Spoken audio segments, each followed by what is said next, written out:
So Lydia and I are here talking today about developing a real estate portfolio for her and her husband Daniel and their 4 kids, and maybe more to come, who knows. And we talked about their current home at 35 Canfield, close actually to where I live in Arlington Woods. And one of the things we talked about, this is just for the recording, Lydia, is maybe holding on to it and refinancing it, pulling some money out tax-free with interest being deductible as long as the money is used for investment purposes. And so rather than selling the principal residence and moving to the farm, they can have a bigger portfolio. Take the existing home at 35 Canfield, perhaps add a microsuite or a basement apartment or something like that, so they have a couple of incomes coming from it, and keep it as they go. So we talked about that, and now we're going to talk about 1905 Wolf Grove Road, a beautiful property. And I'm going to share my screen. I've got here, share here. Okay, we'll get rid of that. Sorry. We'll go back over here to, here's the property here. I think I got it right. Yep. So there is on the property, there's this stream here and some wetlands here, which is a negative and a positive. It's a negative in the sense that it probably restricts development to some degree. It's subject to the Mississippi Valley Conservation Authority regulation. And I'm guessing that the property goes back to about this tree line here. Is that correct? Yeah, a little bit into the trees, but yeah. A little bit into the trees. And how far, this is it here. How far in this direction does it go? It has already been severed all the way back. You see where that house was built to the left? Yeah. So just where that tiny patch of trees is in the front, that's where the line is. No, not that one, even more to the left. So the line is about here? No, to the left, even further. Oh, to the right. Oh, sorry, it's flipped. I guess. Okay, the other way, like close to the house that was built. Okay, so there's a stream and wetlands here. There is some pasture land here and here. Do you know what the zoning is? No, I'm not sure what the zoning is. Okay, so I need you to dig that up. In terms of the homework that you and your husband are going to do, you're going to do a little bit of design work on the existing home at 35 Canfield. Let's see if you can add the microsuite or maybe a basement apartment or maybe a bit of both. You're going to talk to your mortgage broker about pulling some money out, as I said, tax-free. And because you're investing that money, the interest that you pay on it will be tax deductible. So anyway, so you've got some pasture land here, some more here, some wetlands here. Then you've got a number of buildings here, which we'll talk about in a second. And you're going to need to find the exact zoning. All right, you might have to talk to the township. Hopefully the realtor who is selling this property will know, but often realtors are not that careful about zoning. You have to know. It could be agricultural land, it could be rural commercial. Who knows what it is, but I need to see that. Okay. Yep. All right. So let's go back here to the street view, see if I can get the street view better here. Let's see. Okay. So what is it now? I couldn't make this out. Is it a horse ranch now? It's a hobby farm. Yeah, horse. There aren't any horses there anymore. It's an elderly couple who's selling the property. All right. Get out, I think. So let's see if I'll move over here a little bit. And is that the house there? That's the house. So yeah, even further down is the property line, like closer to that other house that was built. But is this house on the property? Yes, yeah, that's on the property. And so, tell me about this house. It has 3 bedrooms upstairs and a bathroom, and then a bathroom on the main floor. It's kind of like a crawl space basement, not completely crawl space, like you can walk in it, but it's unfinished stone foundation, septic. They've got heating, I think it's oil heating, and then they have AC. Okay. So one of the things I'm going to ask you to do is think about, could you also do a microsuite or studio apartment here? Could you also create a secondary dwelling as part of this? Is that a possibility? Because you want to create some additional income. Right. And then we're going to move back over here. see if I can come back to it. How many barns are there on this property? So there's one barn, that large one, but That's then beautiful. there is a workshop that you see, and then yeah, so that has a lean-to on it. There is a cupola, like a chicken coop Yeah, there. And then there's another workshop behind the other one. And then there's also a, I'm not sure what you would call it, but like for livestock, there's a building, okay. an outbuilding for So, livestock. so yeah, let me see if I can find, I opened before we started this call. You know, this is where your brother-in-law, Ian Lawford, had his business for a while. Yes. This is, I call this the Barndominium. And this is about a 4,000 square foot barn. It's actually quite beautiful. And it existed about 12 kilometers away. It wasn't originally on this site. It was on a site in Canada. Oh, And it was due to be demolished by the developer. And I said to the developer, well, that's a shame. It's a beautiful structure. Can I yeah. take it down and save you a little bit of money? Because he was going to pay a couple of lads $3,500 to come and knock it down and take it away. And I said, well, I'll do it for free. He said, are you crazy, Bruce? I said, well, some people think so. And so I did. I went over there with a crew, took it down. I lettered and numbered every piece, and we put it back up on one of my rural properties. And Wow. this was really basically, Lydia, a playpen for my 5 kids when they were little. You know, you could have a sleepover here with 20 kids, you know, 30 kids, who knows. And we used to have we had a large projection screen in there. We used to watch Blue Jays games in there. It was really just fun. But children have a nasty habit of growing up. Mm. And so it was sitting there empty. And I said, I said to my wife, her name is Dawn. I said, Dawn, I have no idea what to do with this thing. It's just sitting there empty. What a shame. So what we did was we divided it up into some small workshops. And Ian Lawford, you know, who's a master timber framer, had one. Yeah. And I had a bunch of other people. And then this year, something else happened. A bunch of tiny home people who own tiny homes. This is a tiny home. It's owned by George and Brett, but it ain't tiny. It's 55 feet long. So Yeah. they asked whether they could park their tiny homes on the site and live there. And I said, sure. And so this is George and Brett's tiny home. They parked it here. And you can see the Barndominium in the background. Can you see it here? Yep. And so they park this, and there's, you know, it's really kind of cool. So they live on the site as well. And they pay some rent too, parking lease. Right. And then we have a bunch of workshops. This is one that's Abed is a young man. He's only 20. You can see him here. He's 24 years of age, has a very successful kitchen and bathroom rental business. This is his workshop here. It's about 700 square feet. And then this is an older gentleman by the name of Dave. And he makes guitars out of cigar boxes. I didn't even know there was such a thing as a cigar box guitar, but these are beautiful things. Amazing. So, you know, and his workshop's about, I think, 200 square feet. Here's another one. This is a workshop inhabited by Arnaud. He's from France, and he builds wonderful, beautiful electric boats. So you can see one up here on the screen. Wow. And then we have a well on the property. We have septic there, etc. But the water that comes out of the well is rather not the best.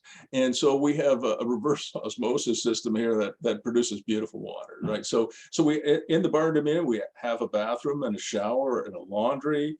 And we've got a bunch of people in the Barndominium. So the Barndominium makes $72,000 a year. Wow. Yeah, from the, I think it's 9 or 10 workshops. You know, so when I saw the barn there, I thought, this is fantastic. You know, and I'm really glad I did it. I like projects that are a little bit different. Yeah. And then I wanted to show you a couple of other things. Let me see if I can share my screen again. I guess it's here. And so here's the barn when it was brand new. And you notice we dug a pond right next to it. Yeah. I love ponds. So I create my own waterfront. Right. And according to the rules, you're allowed to dig a half-acre pond on your property. No building permit, no permit required, unless you're right in the wetlands. Right. All right, then you need to go to the Conservation Authority and ask for permission, and they may turn you down. Right. But I have, I don't know how many ponds I've dug in my career, but dozens of them. And it really enhances the value of your land. So one of the things that you would do on this property, if you buy it, and maybe during your due diligence period, is you would get a backhoe and take a backhoe onto the property and do a test pit. Because what we have on this particular property is it's very sandy soil. Sand is very permeable, so the underground water just recharges here. And what we did was we just dug a test pit. It doesn't cost very much. You go down with an extended boom. You can go down 12 feet. You put a fence around it so no little kids fall in, and you watch it for a couple of days. So in your agreement of purchase and sale, I assume you're going to put some conditions in? Yes, yeah. So one of the conditions, of course, would be building inspection. Yep. Right. Another condition could be financing. Yep. Another condition could be a zoning check. Are you writing these down? Yes. Yep. Okay, the zoning check. Another condition could be a soil test. Do not tell the seller that your plan is to build a pond, right? Why give your ideas to the seller? You're just negotiating against yourself there. A soil condition could be, for example, maybe that you're planning to grow certain crops. So soil condition could be anything. All right. And your realtor should put in your agreement of purchase and sale that you have the right to come onto the property and test the soils as long as you restore the property to its original condition. In other words, if you dig a test pit and you watch if it fills up with water, that's great. And if it's good quality water, that's even better. And then you have to fill it back in, right? Yeah. Okay, so that you return it to its original condition. And you can see some of the ponds I've done are really big. This one here, where this is my youngest son, Matthew, kayaking, this one is 22 acres. Wow. Now I had a building permit, obviously. I mean, I had a permit to do that. That was from the Ministry of Natural Resources. I excavated 1.1 million tons of sand to create this pond, and I sold the sand. So it was a profit maker. Right. Here's another one I did. This I did for a client of mine. He's an elderly indigenous person, and he teaches sweat lodge training, if you know what a sweat lodge is. Yeah. You go in there and you sweat out all the poisons, right? So so you're only allowed to do a half-acre pond, but truthfully, some of my ponds might have grown a little bit beyond the half-acre. All right. So that is sort of turning the barns into workshops is a fantastically powerful thing. Right. And I mean, an extra $70,000 a year or whatever it is from your barn couldn't be the worst thing that ever happened to you and your husband. Right. I had a couple other things I think I wanted to show you too, so just bear with me for a moment. Yeah. What else did I want to show you? Yeah, I wanted to give you a sense of just how powerful this workshop thing is, because what you might be worried about is the Barndominium is in Dunrobin, which is Canada North, and you might say, well, Ottawa's 1 million people. Almont is, I don't know how many people live in Almont. Do you? No. Do you have Wikipedia there? Yes. Go to Wikipedia while I boot up some more slides, and just let me know what the population is. Just give me a second here. Yeah, I'll share this with you.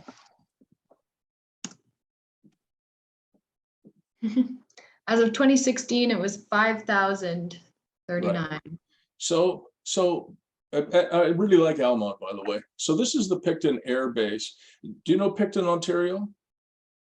It's in Prince Edward County. It's in Prince Edward County. Yeah.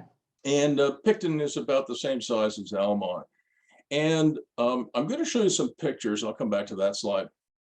So this is the Picton Air Base, which had a bunch of old sheds that was used by the Royal Canadian Air Force in World War II. Mm-hmm. And a group bought this air base for very little money and they started to rent these workshops. I told them that there's demand for workshops from 200 square feet, 400 square feet, 800 square feet, 1200 square feet. And you can see these buildings, they have absolutely nothing. They have electricity, they don't have running water, they don't have bathrooms. You want a bathroom, you get a porta potty. So they started renting these, and you can see this one is rented as a yoga studio. This one is Maggie's Gone to Pot. It's not cannabis, it's pottery. And this guy here, he runs a little museum, a World War II museum in one of them. I mean, it's just amazing what they've done with it. So Picton has a little bit less than Almont. And now let me go back and show you the financial numbers. They're incredible. So they purchased this huge airbase for $485,000. That's incredible. It's incredible. And they rented 370,000 square feet of these workshops. You know, there's a bazillion of them. And so they're making $366,000 a year on a purchase price of $485,000. That's wow. It's incredible. So, you know, so a lot of people say, well, there's no demand for workshops in small towns. Well, that is complete nonsense. Mm-hmm. You know, I've got a lady who makes handmade soaps, and her husband just got fed up that he couldn't put his car in the garage in the wintertime. He says, sweetheart, you got to find a place. I got another lady who makes furniture out of wood pallets. Yep. Like I didn't even know there was such a thing.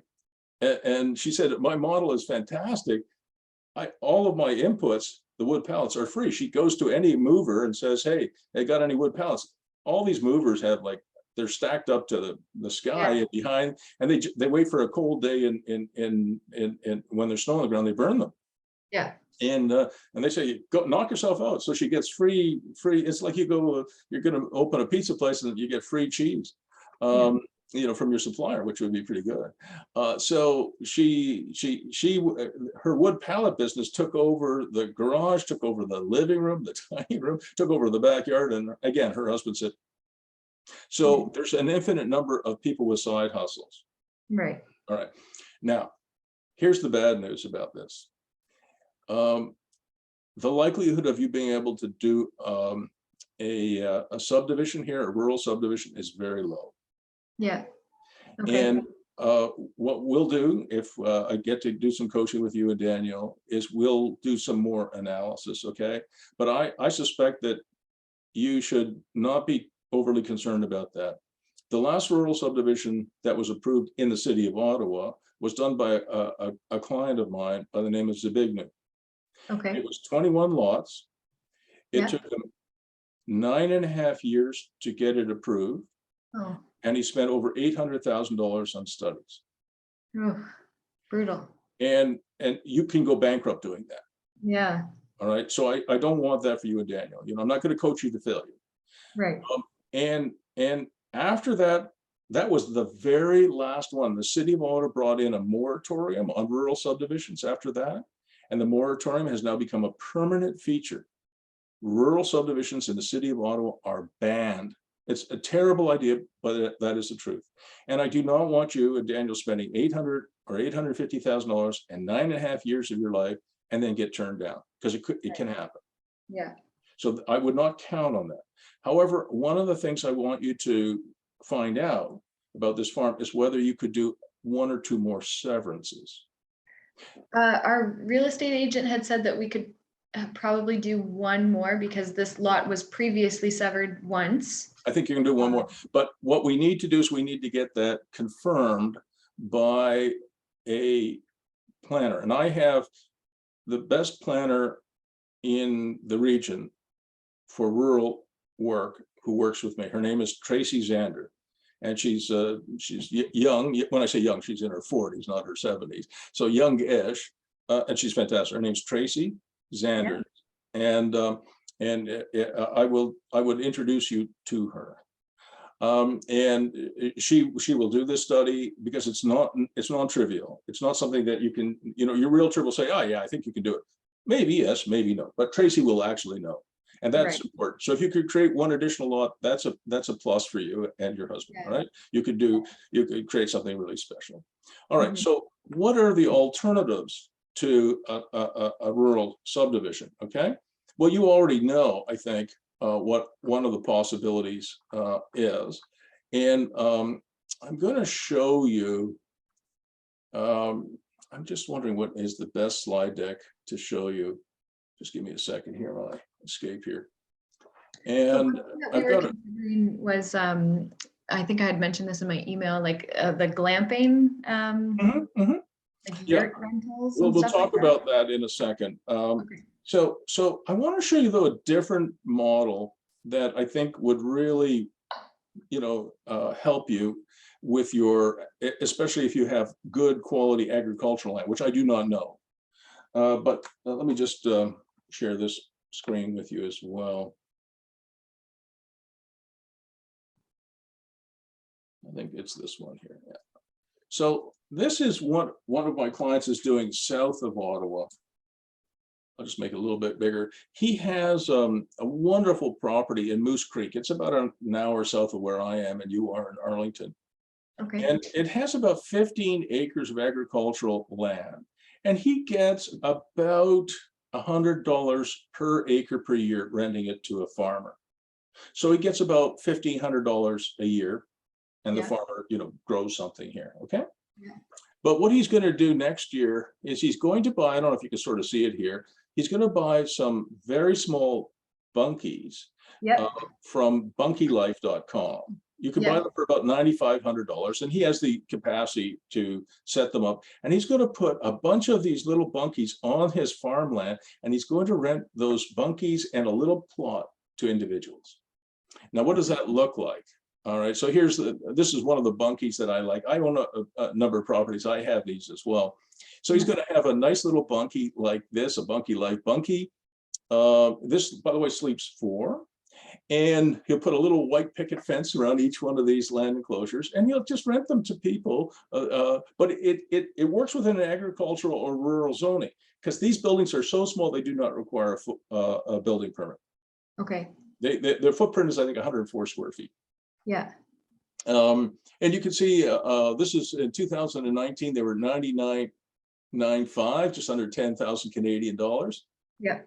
And Bunkie Life this year, because their sales are a little slower, lowered it by $500. So it's about $9,500 now instead of 10,000. Okay. I just I won't go through that. So let me see. I don't know if I have the where do I have it? Yeah. So what they're going to do is they're going to charge. It's the cheapest cottage you could ever have. You rent the bunkie for $500 a month, $495 a month, with a 5,000 square foot, and it's your little place. You go there, you bring your kids, you grow some things. If you have a couple of beers with your neighbors, you might sleep in the bunkie overnight. It's your cheapest cabin ever. And I think I figured out, yeah. So let's see. If they did just three of these, they would make about $17,820 instead of $1,500. So just with three. Can you have those like all year round though? Like, well, yeah, they're all year round in the sense that it's your place year round. I mean, you could say, look, I'll only charge you for the 6 months of summer, spring, summer, fall, and instead of charging $500 for 12 months, which is $6,000, you'll charge $1,000 a month for 6 months and say the rest is free. It's up to you. I mean, we did it on a monthly basis. But if he did, he's going to start next year with just 3. But he said, if it's successful, I'm going to do 30, which he could probably do 50, but he's going to do 30. That boosts his income up to $118,000 a year. wow. Right? Do you understand where I'm coming from? Yeah. And this idea is not new. The Russians have been doing this. I mean, these days, everybody seems to hate the Russians, but the Russians have been doing these things for about 1,000 years. The Russian word is dasha. A dasha, to most people, you think of it as a cottage. That's the way people think of that word. But in actual fact, it means garden. And a dashnik is a gardener. And the Russians have been doing this for a long time. And so people have these little dashes. You can see a little tiny bunkie here. They have their little plot. You have some picnic tables, and you have some barbecues, and you have a little council ring where people can have a fire, and you have a pickleball court, and you have a bocce court, if you know what bocce is. Yeah. And it's a wonderful, wonderful model. And it's all over the world. Not So very how are these things powered though? Like, would we have to hook them up to hydro? Yeah, you definitely have electricity in them, but that's it. Like for you, the good news is you have buildings on the site where you can have a bathroom, so you don't have to build new bathrooms. So if you have to go to the bathroom, you just go to the main house. Okay. All right. And what we do where we have existing buildings is we'll have a bathroom. We might even put another bathroom, but the bathroom has a door to the outside. So it's part of the house, but it has a door to the inside and the outside. So people from the outside can use it as well. Okay. All right. So it is a wonderful thing. And it is called, just so you know, it's called the backyard homestead. Right. That's the movement that we're talking about. It's called the backyard homestead. And from very small plots, you can, you talked about the chicken coop, you can have eggs. You can have wheat, you can have fruit, you can have veggies, you can raise a pig if you wanted to, although I'm not suggesting live animals, and you can sort of grow, get nuts here. This is a picture I took in Portugal. I have some clients in Portugal. I do some coaching there, and their backyard homesteads are fantastic. Very cool. There is one guy doing it in Ottawa. His name is Mike. And he has garden plots in Orleans. It's called Mike's Garden Harvest. Mike'sGardenHarvest.com. You should check it out after this is over. And he has these very small plots. They can be as small as like 10 feet by 10 feet or something like that. I'm not suggesting you go that small. I think the minimum plot should be about 5,000 square feet. But so he's just renting the space just for the garden. That's not even. Some of his spaces are 10 feet by 12 feet. $75 for the season. You say, well, that's not very much, but do you know how big an acre is? Yeah. It's 43,560 square feet. Yeah. Okay. And if you divide that by 120 square feet, it means on 1 acre, you could have 363 of these. Yeah. And you have like over 70 acres. On 70 acres, you could have like 25,000 of them. And if you multiply that by $75, that's 1.9 million in income. I mean, it becomes ridiculous, right? Yeah. But I wanted to show you that there are some alternatives for what you want to do. And I coach people. I'll give you an example. I coach people who are in the glamping business. Mm-hmm. And I'll just show you one of probably the most successful, one of the most successful, that I coach. Wait till you see some of the stuff that they're doing now. Oh, here they are. I got to show you this. So this is basically for the recording. So at some point, Almont is a perfect place for doing something like this. This is Whispering Springs. It's run by Chris Corcoran. And I think it was last year, maybe the year before. I think it was last year, they introduced the treehouse. Can you see it here? Yeah, so cool. It's so cool. And people can, what do you think they charge for these glamping tents a night? Like $500. Oh, that's a really good guess. Between $450 and $550 a night. So exactly where you're at. Whispering Springs is phenomenal. It is. Whereabouts is it? It's close to Toronto. Okay. So, and he's making so much money, and he opens in May and closes in October. That's it. All right. But so this property has a lot of potential. I mean, you're sort of start to see what the income potential might be. Yeah, and especially to know that like we would deduct the interest when it's an investment property, like that kind of makes it a little bit more feasible. Well, yeah, I know it does. So what I want you to think about, talk to Daniel tonight. I think you should put in a conditional offer on this property. Tie it up. Yeah. Right. I mean, and you need 3 weeks to work through the conditions. Yeah.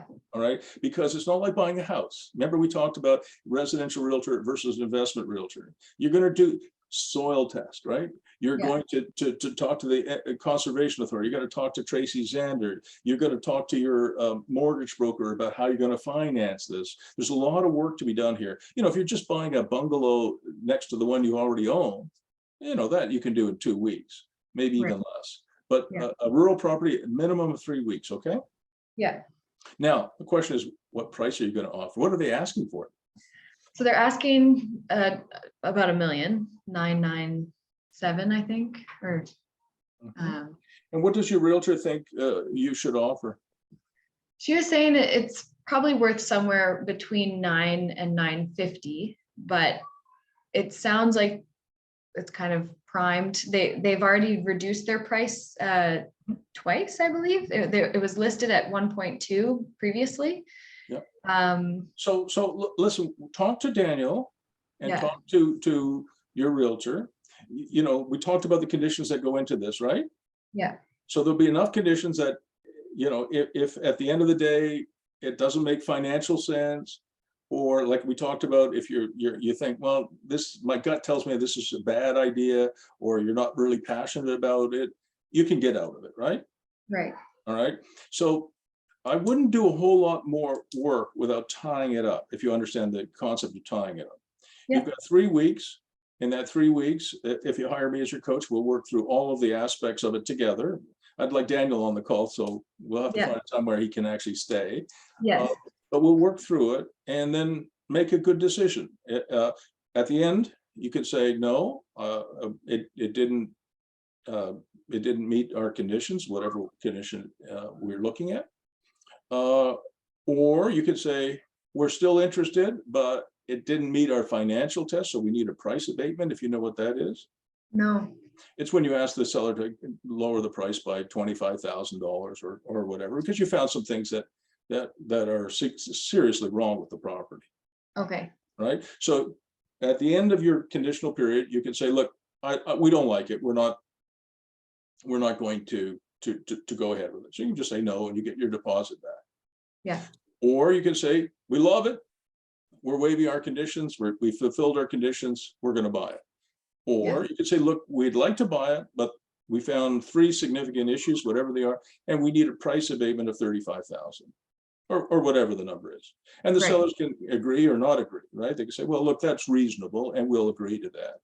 Right. So those are the typical 3 alternatives. All right. Yep. How much of a deposit are you going to put down on this? I mean, ideally, we'd love to put at least 20%. No, I'm talking about deposit with the agreement. You know how when you make an offer, you have to give the realtor a deposit within 24 hours of acceptance, right? Okay, no, You know. It's been a while. Okay, but that's, I'm not talking about down payment. Down payment we can handle. That's not a problem. I'm sure you can afford this, but what kind of a deposit? When you bought the house that you're in at 35, did you give a deposit, and if so, how much? I don't remember. It must have been. I don't know. So I would prefer if you didn't get more than a $5,000 deposit with this. Okay. All right, so you can talk to your realtor about that. I prefer it. She may want you to give a $15,000 deposit or $20,000 deposit. The reason for that is a lot of people don't understand that once you give a deposit, say it's a $5,000 deposit, it goes into the the listing realtor's trust account. Okay. So whoever the listing agent is, enter her or his company's trust account. It cannot come out of that without you agreeing and the sellers. The sellers have to sign off it. So if you decide not to buy it for whatever reason within your condition, we're not going ahead with it. You say, okay, now we want our $5,000 back. The sellers could say, I'm not signing anything. You okay, Lydia?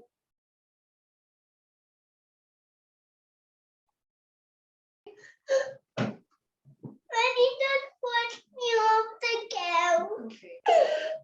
Can you go downstairs? Their movie just finished. So. Well, I'm going to let you go here. Yeah. In a second. But do you understand that if you gave a $20,000 deposit and the seller says, I don't like Lydia, I'm just not going to sign anything, that Yeah. money will sit in that trust account for a very long time.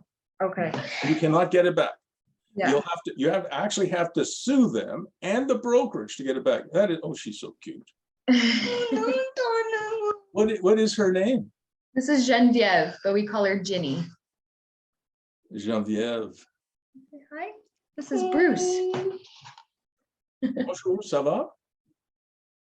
Vous parlez le français? Yes. Oh, A little bit. magnifique. She's beautiful. Oh my God. You have a beautiful child there. Okay. There you go. You You want to see something, Geneviève? want to see something, you said? See something? This is a boat. Oh, I was on this boat in Venice, in Italy. nice. See it? Can you see it? The little guy here? See it? Here he comes. Look at this. He's coming to see you. Oh, there's your mom and dad. Yeah. Yeah. There's Daniel and your mom, Lydia. They're coming.